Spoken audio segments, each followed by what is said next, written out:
और इसीलिए मैं आप सबसे कहना चाहता हूं, कि कोई भी आपको ऊंची ऊंची कुर्सियों पर देखना नहीं चाहता। कभी सोचा, अगर कभी सोचा कि अगर डीएसपी ना होता तो मैं चमार का बेटा कभी राज्यसभा सांसद बन पाता? कभी सोचा? अरे मेरे पुरखों ने भी नहीं सोचा होगा, कभी सोचा नहीं होगा कि राम जी गौतम कभी राज्यसभा बन पाता। और ये देन किसकी है? ये देन हमारी बहन जी की है और बहुजन समाज पार्टी के साथ।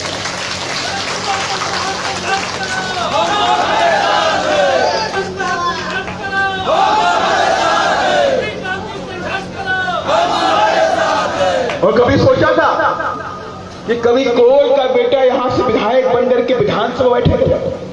कभी सोचा था? और कभी सोचा था कि पटेल का बेटा यहां से सांसद बन करके दिल्ली बैठेगा? कभी नहीं सोचा था। और ये देश अगर है तो बहुजन समाज पार्टी के साथ। इस देश के अंदर सामाजिक परिवर्तन की बात करने वाली पार्टी बहुजन समाज पार्टी है, और उसने सामाजिक परिवर्तन अपने स्तर पे करके भी दिखा दिया। और रीवा से हाथी दिल्ली जाकर के भी बैठ गया। ऐसे नहीं हुआ। ये जो हमारे सामने तमाम मेरा बहुजन बगिया के लोग बैठे हुए, आप कौन हैं? ये बहुजन बगिया में बैठने वाले मेरे लोग, ये माली हैं, इसे कहते हैं माली। और आप सब लोग चाह जाएंगे तो इस बार 2023 बहुजन बगिया में फलों की अंबार लग जाएगी, फल ही फल दिखाई पड़ेंगे। और ये जो उधर जो दिल्ली के अंदर और भोपाल में जो सरकार बैठी है, जो डबल इंजन की सरकार अपने आप में बोलती है कि हम डबल इंजन की सरकार है। डबल इंजन की सरकार के माने डबल करप्शन, मानते कि नहीं मानते? डबल करप्शन, डबल अत्याचार, डबल लूटपाट, यही काम चल रहा है पूरे प्रदेश के अंदर। और कोई काम नहीं। लूटपाट हो रही है, आपके संसाधनों की लूटपाट हो रही है, आपके कोयले की लूटपाट हो रही है। पन्ना में जाएंगे तो हीरो मोती की लूटपाट हो रही है। तो आपका जो मध्य प्रदेश है, इस मध्य प्रदेश में तमाम तरह के खनिज मिलते हैं। आपके मध्य प्रदेश में पत्थर मिलता है, ग्रेनाइट मिलता है, आपके मध्य प्रदेश में कोयला मिलता है, आपके मध्य प्रदेश में हीरा मोती पन्ने मिलते हैं, आपके मध्य प्रदेश से सीमेंट बनती कि नहीं बनती?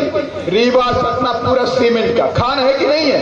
और उसके बाद भी मध्य प्रदेश की जनता गरीब, मध्य प्रदेश की जनता गरीब, मध्य प्रदेश के लोगों के पास रोजगार।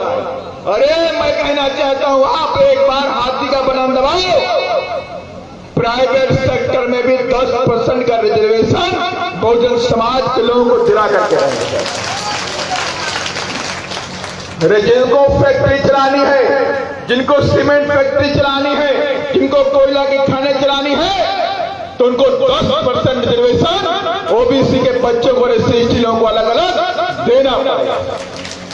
इसी प्रदेश के अंदर देना पड़ेगा। लेकिन इसके लिए आपको ताकत चाहिए। अगर आप कहीं बिगड़ गए, चुनाव होगा, चुनाव में तमाम अभी सांसद उधर से भी आएंगे नहीं आएंगे? कोई पटेल सांसद आएगा, मैं उनसे कहना चाहता हूं, मैं किसी का नाम नहीं दे रहा, मैं बहुजन समाज का सिपाही हूं। और बहुजन समाज का अगर दुख होता, चाहे वो एससी के साथ में हो, चाहे एसटी के साथ में हो, चाहे मेरे ओबीसी भाई के साथ में हो, पिछड़ा वर्ग के साथ में होता है, तो दर्द मेरे लिए बराबर होता है, दर्द मेरे लिए बराबर होता है। क्योंकि मैं उस बहुजन बगिया का सिपाही हूं। उस बहुजन बगिया का सिपाही होने के नाते अगर कहीं भी दुख होगा, दर्द होगा, तो दर्द मुझे भी होगा। और आज हमारे संविधान पे हमला हो रहा है, हमारे रिजर्वेशन पे हमला हो गया, हमारी नौकरियां खत्म की जा रही केंद्र की सरकार के द्वारा। लेकिन यहां के ओबीसी के विधायक, यहां के ओबीसी के सांसद, यहां प्रदेश के ओबीसी के मिनिस्टर आंखों में सुरमा लगा के संसद में बैठ जाते हैं, कुछ नहीं बोलते वो लोग। उनके सामने उनके बच्चों का अधिकार छीना जा रहा है, उनके सामने उनके समाज का अधिकार छीना जा रहा है, लेकिन उफ तक नहीं बोलते। यही तो हमारी उनके अंदर एक लड़ाई है और यही तो हमारे उनके बीच में खास बात कि बहुजन समाज पार्टी शेरों को पैदा करती है। बहुजन समाज पार्टी शेरों को पैदा करती है जो विधानसभा से लेकर के संसद में दहाड़ने का काम करते हैं। जब जब अत्याचार होगा तो ये मेरे शेर वहां पे दहाड़ने का काम करते हैं सर। और इसीलिए मैं आप सभी लोगों से मैं कहना चाहता हूं, चारों तरफ से हम पर हमला। अभी तमिलनाडु की मैं बात बोलता हूं। तमिलनाडु के हाई कोर्ट में रजिस्ट्रार ने एक आदेश पारित किया कि बाबा साहब की फोटो, बाबा साहब की मूर्ति हाई कोर्ट से लेकर किसी भी कोर्ट के प्रांगण में या ऑफिस में नहीं लगाई जाए। अरे ये कौन तरीका तुम्हारा है? बाबा साहब कोई राजनीतिक व्यक्ति नहीं, बाबा साहब इस देश के राष्ट्र निर्माता था।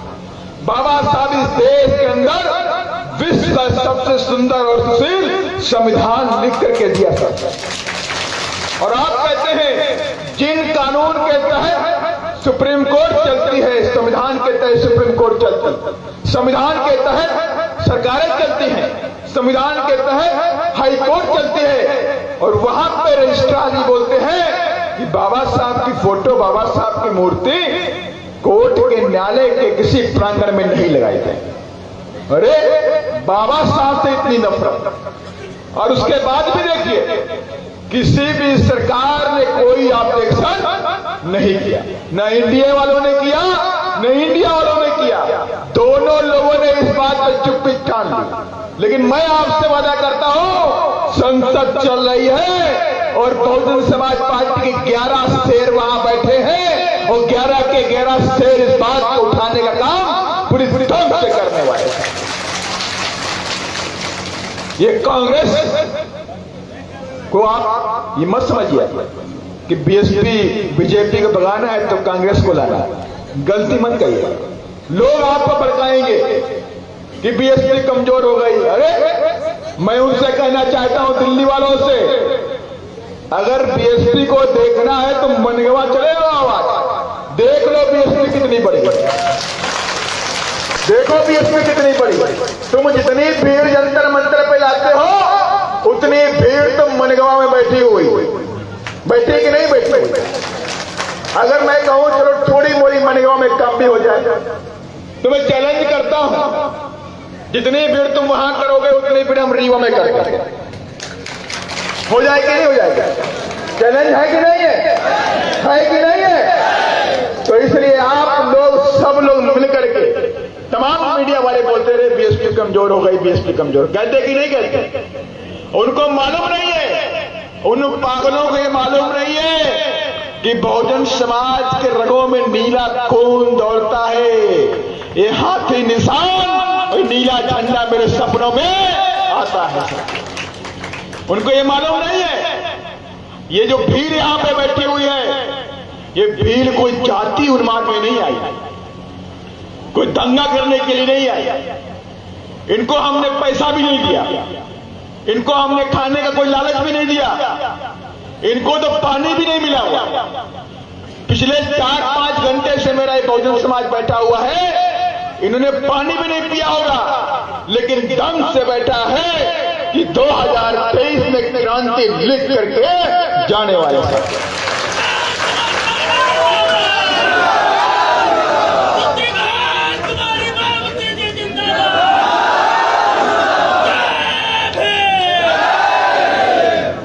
और यही नहीं साथ, मैं 2 घटनाओं की जिक्र और करूंगा। मुझसे पहले भी माननीय अध्यक्ष जी ने अपनी बातों को रखा, उसमें तमाम प्रदेश की घटनाओं को जिक्र किया। अभी लेटेस्ट घटना मैं आपको बताता हूं। आपके बगल में एक जिला प्रदेश पड़ता है बिहार, पड़ता कि नहीं पड़ता? बिहार, यहां से अगर आप इलाहाबाद जाएं, थोड़ा सा आगे बढ़ेंगे तो शुरू हो जाएगा, आपका शुरू हो जाएगा बिहार।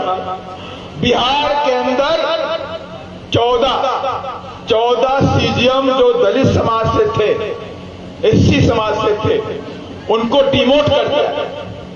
माने कि उनका नौकरी सीजीएम पोस्ट पे मिली, तो ऐसे 14 जो वहां पर कोर्ट में जो जज हैं दलित समाज के, उनको डिमोशन कर दिया गया और नीचे की कुर्सी पे बैठा दिया।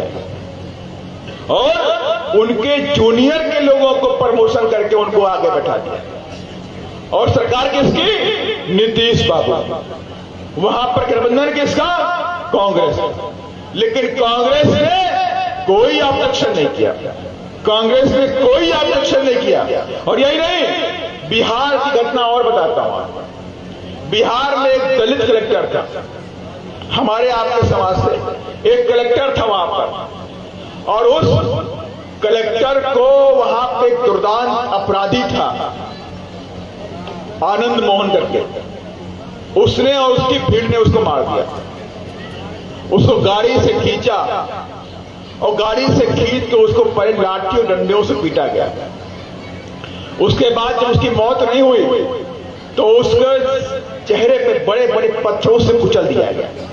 जिंदा था वो कुचल दिया गया। वो तरह चिल्लाता रहा, किसी पे कोई फर्क नहीं पड़ा, तब भी उसकी मौत नहीं हुई। उनको लगा कहीं जिंदा रह जाएगा तो ये मुकदमा हो जाएगा, ये गवाही दे। पिस्टल निकाल के उसकी कनपटी पे गोली मार दी। जो अपराधी उसमें शामिल था, उस अपराधी को लोअर कोर्ट से मौत की सजा सुनाई गई, मौत की सजा सुनाई गई।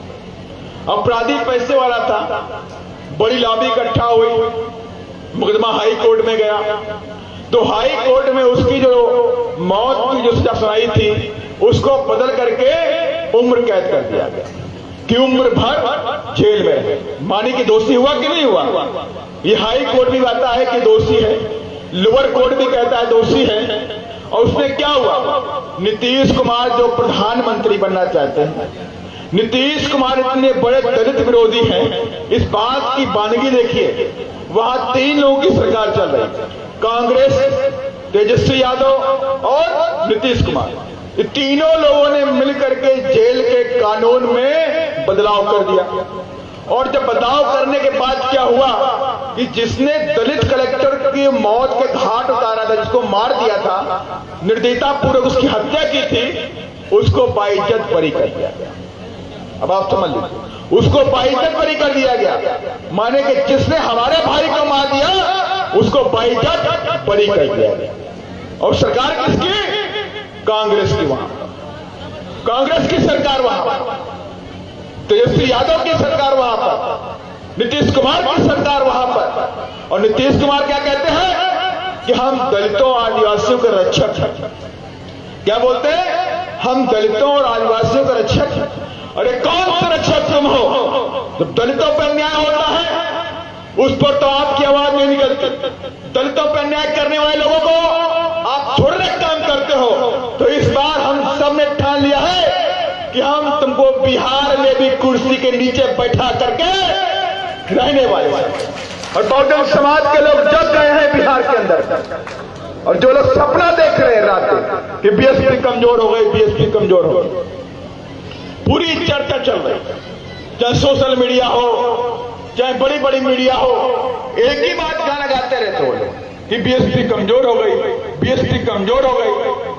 तो उनसे कहना चाहता हूं, अरे बीएसपी कमजोर नहीं हुई। कभी कभी हाथी बैठ जाता है और बैठ के हाथी तेजी से फिर खड़ा भी हो जाता है। होता है कि नहीं होता? ये बैठे हुए हाथी को कमजोर समझने की भूल मत समझना। और ये भूल, ये जो तुम्हारे अंदर जो गलत फहमी है, वो 2023 में आपको बताने वाले हैं यही हाथी। अरे हाथी, आज अगर आप मध्य प्रदेश जाएं, राजस्थान में जाएं, छत्तीसगढ़ जाएं, और चाहे तेलंगाना जाइए और चाहे बिहार में जाइए, आज ये हाथी का निशान और नीला झंडा पूरी शान के साथ, पूरी ताकत के साथ में उधर लहराने का काम कर रहा था। पूरी तरह से वहां पर तेलंगाना के अंदर ये हालात है। तेलंगाना में वो बोल रहे हैं कि बीएसपी अचानक साउथ इंडिया में कहां से आ गए, बोल रहे हैं वहां के लोग, वहां की मीडिया बोल रही है। अरे ये क्या हो गया? बीएसपी तो उत्तर प्रदेश की थी, बीएसपी उत्तर प्रदेश की, बीएसपी नॉर्थ इंडिया की, ये साउथ इंडिया में कहां से चमक गई? ये बीएसपी वहां से तो यहां माने पूरब से दक्षिण में पहुंच गई, वहां बीएसपी आगे बढ़ रही। साथियों, अरे तुम कहां बीएसपी रुकोगे?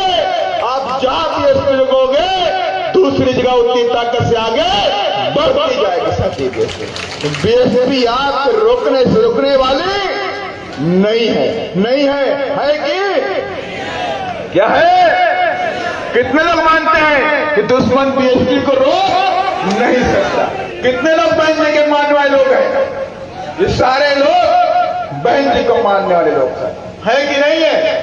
ये सारे लोग यहाँ पे जो भी लोग बैठे हुए हैं, ये सारे के सारे लोग बहन जी को मानने वाले लोग हैं। मैं आप सबसे कहना चाहता हूं कि अभी मालती बहन बहुत सारे गाने गाए और वाकई उन गानों को सुन के ऐसा लगता है कि वाकई कोई क्रांति कर डाले, तुरंत निकल पड़े, कुछ ना कुछ करके जाए। 2023 में इतना कर दे कि कोई अत्याचारी हमारी बहू बेटे के साथ कोई बलात्कार न कर सके। अगर आप चाहते हैं गरीब हर वंचित इंसान की आवाज आप तक पहुंचे तो हमारे चैनल को सब्सक्राइब करें और बेल आइकन का बटन दबाना ना भूलें। देखते रहिए बहुजन हलचल न्यूज।